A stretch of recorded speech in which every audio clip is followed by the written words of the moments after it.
Buenos dias, Gunners Collective. Back at it, you already know. Ba-da-ba-ba-ba-ba-ba. Said what? Ba-da-ba-ba-ba. She's a what? Ba-da-ba-ba-ba. She's a fat girl with the black habit. Bye-up, bye-up, bye. You already know what it is, man. Welcome back to Gunners Collective. And before we get into it, hit that like and subscribe button. There's a notification bell. Don't be scared to touch it. Pet it, lick it, do whatever the fuck you want to do with it. But touch it, please, man. Put that notifications to all so that way you're abreast of all the dope content that I'm bringing all week long because I got a whole lot of more for you. And we're going to do what we does, man. In a menudo style, in a direct fashion, you guys see the thumbnail and you said, what, Gun? Fuck you doing? That's just calling those busters, right? Nah. Hold on now. Wait a minute. Let me put some pimping in it, right? I ain't never said that word like that in a derogatory fashion towards my gente because I believe truly and wholeheartedly, man, that word doesn't mean a thing, man. In a Ferrari, a Jaguar, switching 4 lanes, top down man buster, ain't a thing, right? Of course, if you take it that way, you take it that way, Holmes, and then you got to stand on that. But myself, man, been called it many a times, and I was proud, right? 114% buster back in them days. Now, trip out. This is a crazy story that I wanted to tell, right? It's a story that I'm telling because more light has been shed on it now.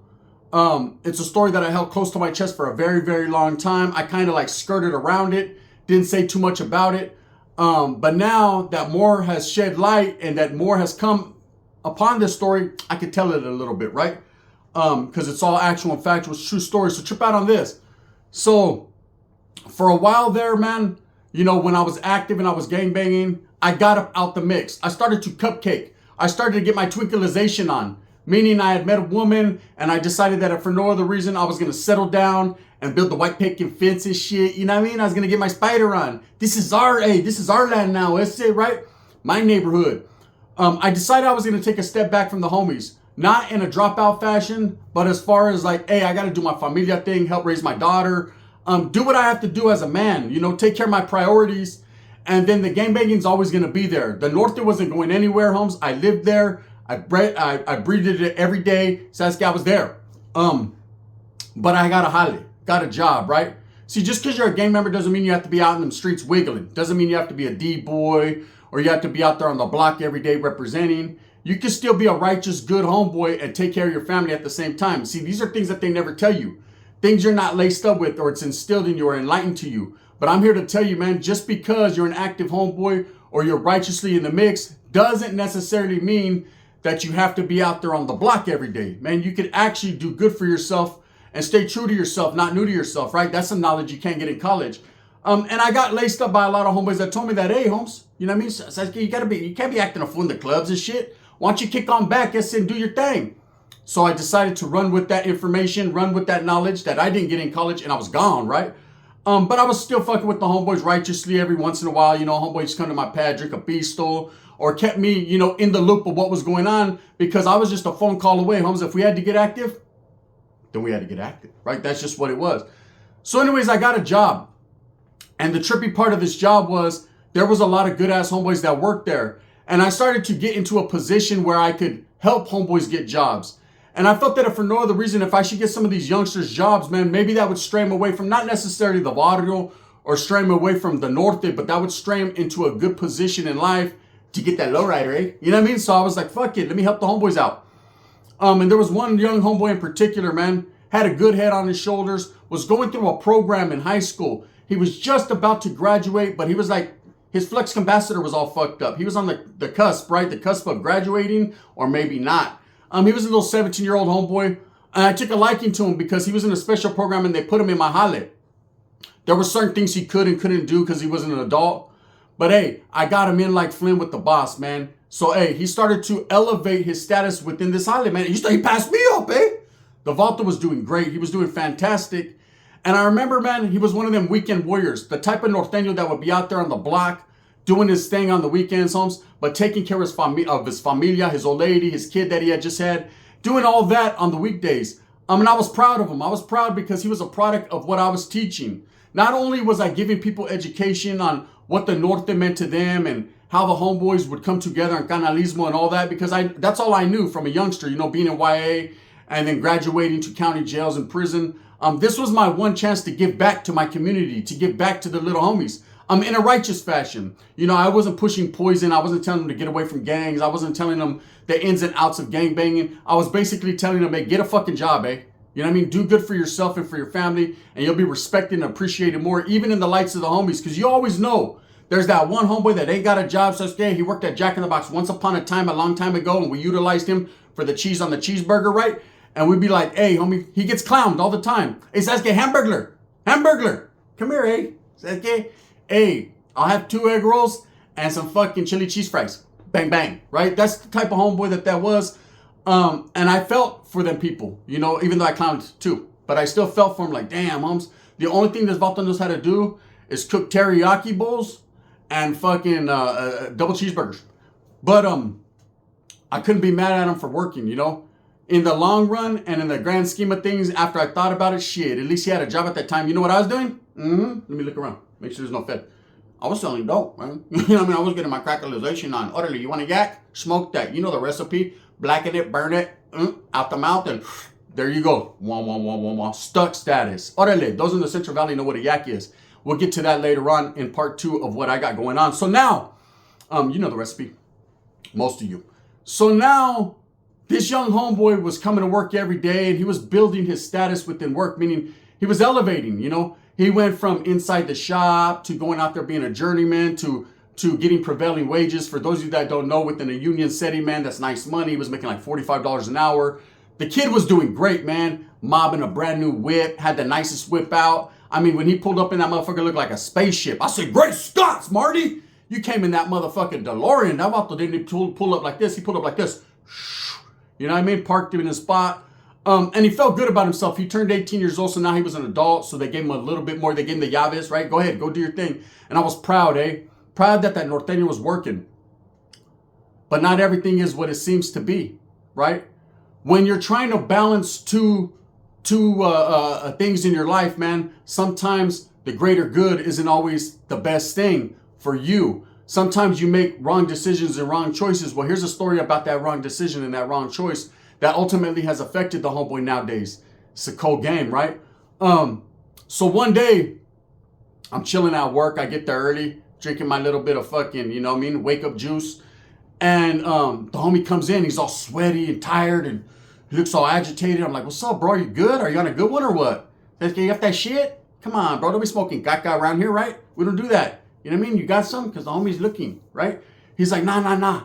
Nah, bro. Hey, some shit went down this weekend, eh? You know what I mean? I'm like, oh, fuck. What happened? You get beat up or what? Let me see. Nah, you look cool, bro. You sure ain't nothing happened, right? He said, nah, bro. So trip out. And I'm not going to go into too much of the details because it's still an ongoing case, man. It's a trip. But anyways, this Vato and a couple of his homeboys were riding around in a town known to have Southsiders, right? That town was predominantly Southsiders, upstaters. And the homie was a Cowboys fan. Now, this goes to show you that you can't judge all books by their cover. Just because Vatos are from up north or they're from down south, they could wear red and blue. I know a lot of Vatos from Sanfe that are San Francisco 49er fans just based on that's what they rock, man. I know a lot of Vatos that just like their teams for whatever they like their teams for. It doesn't matter about the colors. Then I know Vatos that are color bangers. They trip on little shit like that, you know? I remember when I used to be locked up, there used to be Sureños, go Lakers, but you're from Bakersfield, eh? It doesn't matter, it's a soul thing, right? All right? Damn, all right? Well, fuck it then. Go Kings and Golden State, even though I'm a Lakers fan, right? And that's just how it was. That was gang banging on the slanders. We kept it on the unders. That was subliminally gang banging, right? Fuck that Vato. Rip his fucking head off, Rick Fox, right? That was back in the days. Fuck him, Doug Christie, knock his tooth out. Again, that's it. We did that, right? It was crazy. So anyways, he gets to work all agitated and sweaty, and I could tell something ain't right with him. So I pull him to the left. I'm like, hey, homie, what's up? Like a Beyonce song, right? He's like, damn, bro. Fuck, I think I got caught up, homie. And I'm like, well, what happened? What happened, Holmes? Right? He was like, shh. So, you know, we're all cowboys up. You know how we do it, me and the homies, man. And he goes, and we're pulling up in our whip. And I see there's 3 Southsiders, man. One of them's on a beach cruiser. The other couple are just doing their thing, man. So we pull up on them. And he goes, at first, we were not even really tripping like that. It was going to be what it was. We were going to get out, get a little head up till we're fed up. Now, that's hard. Little fade. He goes, we weren't even thinking about, like, really putting it down on these fools because, you know, they were like youngsters, 17, 18 years old. So it wasn't really one of them mixes where we were trying to, you know, catch a body. It was more so we were just going to pistol whip them or something. I said, all right, I feel you. You know what I mean? I ain't mad at you. Do what you got to do. This was back in activity days, right? Nowadays, I'd have been like, are you fucking crazy? That's a raza way. Arre, right? I'd have been pissed. But back then, it was like, get him, right? Get him. That was gangbanging in the 90s or the 2000s. So anyways, this Vato tells me a story. He says, hey, yeah, you know, we pull up on him and these Vatos come up to the car. They see we're wearing all blue. So they automatically assume that they were homies. They automatically assumed that the homies were Southsiders, upstaters, Sureños from LA, whatever they thought they were. They automatically thought that they were their homeboys, right? That's why you never judge a book by its cover. You don't know, homie. You don't just walk up on a car thinking it's cool. But back then, there wasn't no opposite. It wasn't like the ops are lacking and the fucking are you acting? It was none of that. It was more so where you from. So anyways, they walk up on the homies and the you know, the Norteños, and the Norteños are like, hey, homie, where you Vatos from? The Vatos are like, whoop-de-whoop, boopity-boop-boop-boop. So that's it. That's what's up, right? And the Norteños are like, all right, you want to play that game. So one of the Vatos lifts up he has a long ass like jersey on or sweater, and he lifts it up, and he has a little bat. You know, he has like one of them little Louisville Sluggers, them little handheld bats, and he says, hey, look what we got for them busters, right? And the homie's like, oh, is that right? Well, look what we got for the Sureños. And the little homie in the back pulls out a little something of a shiny nature and allegedly, hung, right? I don't know what kind of gun that was, right? But it was something. Two of them go down. One of them takes off running. He gets hit in the leg. This shit goes down quick, right? The homeboys wiggle up out of there like, man, fuck that, right? So then he comes to work the next day and he's telling me, damn, I think we bodied a couple of them, bro. And he's stressing because he was just getting his life together. You know, he was just he just was working his way in the Halle and he just got married, had a kid. And I mean, he was doing well for himself. But this comes with gangbanging. This comes with part of the life. Hey, what do they say? All the youngsters right there in the DMs? You know what you signed up for, eh? Well, he didn't quite know what he signed up for. And again, he didn't have the intentions to do this. The little homie in the back decided to fucking pull that. But you already know what it is, Holmes. Hey, you know, you fight one goose, you got to fight the gander, right? You're part of that gaggle, Holmes. You get caught up with the rest of them. So he dips off, drops off who he got to drop off, comes to work the next day like it ain't no thing, only a whole bunch of sweat. He looks like Sylvester Stallone in Rocky 3 when he got beat up by Clubber Lang, right? The Vatos doing that, you know, like a straight knockout. Oh, Vicky, fuck it. I'm like, kick back, relax, bro. Don't tell anybody shit, Holmes. Nothing, nada. So, of course, I'm not believing everything I hear and only half of what I see. So, lunchtime comes, bam, I wiggle to the store, pick up a newspaper. There it is, black and white, right there, Holmes. And I was like, ooh, shit, right? So it was what it was, man. We didn't speak on it for a lot of years, man. A lot of years, this Vato ended up just living his life, man. Eventually, I gravitated up out of that job. And what came to light of it was two individuals ended up getting arrested because the car looked similar, right? So when the placas got called to the scene, I guess they seen someone in the area and snatched up these two dudes. And whatever, they went through the trials, the motions, the tribulations, and end up ultimately getting sentenced and caught, man, and locked up. And I remember thinking to myself later on in years, like, damn, homies, there's some innocent Vatos sitting down right now. Like, fuck, eh? You know what I mean? You know, should I help? Fuck, no, I shouldn't help, right? Now, what about the homie? I know Rata, right? And I just didn't, you know, I was conflicted, but at the end of the day, you know, it was really none of my business. And it was something I told the homie to keep to his chest, so I did. Well, quite recently, man, the homeboy got apprehended on this case.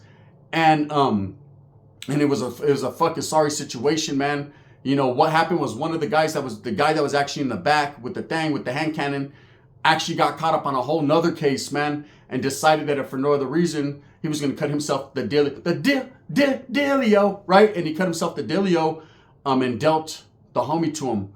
And now the homeboy, you know, ultimately he's in prison doing like 28, 29 years to life on that case. It was a sorry situation, but there's a lot of points that you have to take from a situation like that. One, you know, is it really worth it, Holmes? It seems like every time something starts going good in life, you get dragged back into the abyss. Get your bitch ass over here, buddy! I'm fucking trying to work, hey, fuck you, Norte fool, oh shit. Right, you get dragged back in. This is the knowledge I'm gonna give you in college, that you can't get in college. Fuck, you can get it in college too. If you're doing good, guard, you listen too, bitch. If you're doing good, do good, man. You can't serve two masters, eh? You're either going to do good for yourself and your familia, or you're going to be in the mix. Vatos that got 1 foot in and 1 foot out never make it. Homes toes get chopped off. Diabetes. I'm telling you right now, you can't try to serve two masters. Doesn't work like that, homes. You can't be good and evil, eh? You can be a little bit in the in-between time, in the meantime, but you can't be, because your antennas are wiggling, you can't be serving two masters, man. You can't fake it to make it. Your filth will be discovered. You either are or you aren't, homes. You is or you ain't. Ain't even a word, but it is right now today because I'm using it. The little homie is doing a lifetime, man, because of decisions that he didn't even have a chance of making. But just pulling up on these guys thinking he was bad and gang banging and the trickery dickory doc, and the mouse ran up the clock and the clock struck 1 and they pulled the gun and bang, bang, bang on the block. You know what I mean? That's just how it is. I'm telling you guys right now, you know, I've seen so many of these situations, you know, where ultimately the only ones who pay the price are the community and the familias. You know, now you had vatos that were gone. Their family had to bury them. You had individuals that sat incarcerated for several fucking years that were innocent. Hey, fucking I didn't do it, eh? Get out of here. Are you in Norteños? Yeah, eh? You self-admitted. You're no good now. And plus, you know what I mean? You're still doing time for something you didn't do. You have to understand, administration, police, everybody, they're not with us like that, man. They're trying to do their job, and if their job is made easier by people being in the area, then they're going to jump on that. You know, like I said, the homeboy lost his family. He lost his child.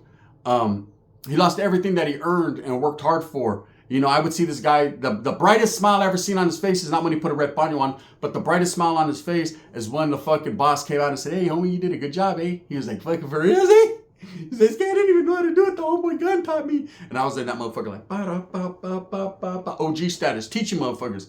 Because I wanted to teach one to reach one, or reach one to teach one. I wanted the homies to elevate their game. You know, I wanted them to have some money like I was having some money.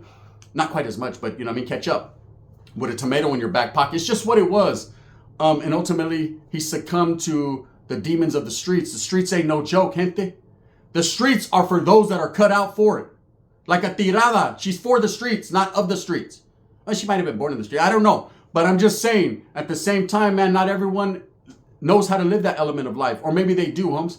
Now he's sitting down incarcerated, locked up. Is he active or not? Well, I'll keep that one to the chest. Let's just say, man, where he's at, he doesn't want to be. That's just how it is. That's part of the game. Throwaways, homie, like a 380. Throw it off the bridge and keep stepping to the next thing, smoking.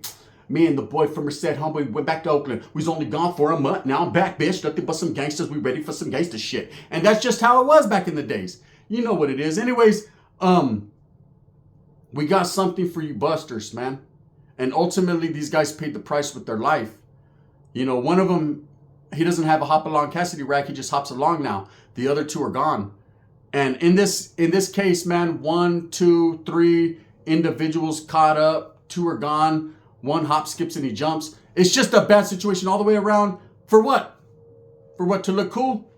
I didn't think that was cool. You know what I thought that was? I thought that was Brown killing Brown, man. You notice that in life, in gangbanging, man, and I'm not here to dissuade you from it. Do what you does. But in life, you know, someone's going to pay an ultimate price. And it's usually everybody involved. You know, vatos are telling, vatos are fucking getting told. I mean, it's just a bad situation all the way around. Anyways, with that being said, I wanted to tell that story. You know, when I heard the homeboy got caught up, I was like, damn, that's cold. I reached out to him like, damn, bro, what happened? He said, that motherfucker told on me, eh? I said, I told you, eh? Don't tell no one. He said, I thought he did it, eh? Fuck, what was I supposed to do? I know it, man. I said, I know it. I just didn't show it. You know, ultimately, man, I wish his family and him nothing but the best. I wish everybody the best in the situation. Just is what it is, man. That's a true story. Facts. You know, homie got caught up on some gangbanging shit. That's how real it was back then, man. You know, you can get killed just for the wrong colors or for how you look or motherfuckers catch you slipping. You know, that's why I did a video yesterday talking about the little active homies that were like, hey, and I was like, hey, calm down, bro. You fucking, there's this ringer over there right now eating Thai food, looking at you, about to come over and dust your shit off. He's about to dust your shoulders off like a Jay-Z song. I'm telling you, man. You got an Empire State of Mind. You better just relax, eh? And that's just it. Anyways, with that being said, man, true stories right here on Gunners Collective. It's just what it'd be like, man. Hope that you move smooth with a purpose. Get everything that you want coming to you. Remember, man, if you're in the mix, if you're truly in the mix, do your thing, cuz I ain't mad at you. Oh, pow! Do what you does. But I'm out the way. That's just what it is with gun, man. You know, thumbs up or thumbs down. See, heavy's going to be the head that wears the crown. I'm going to continue to strive and struggle for what I do and struggle and strive for the people, by the people. We do it right here on Gunners Collective daily. It just is what it is. Gracias for all the support, man. I appreciate it. Bang, bang. I got heaters later on. Ooh, I got a banger.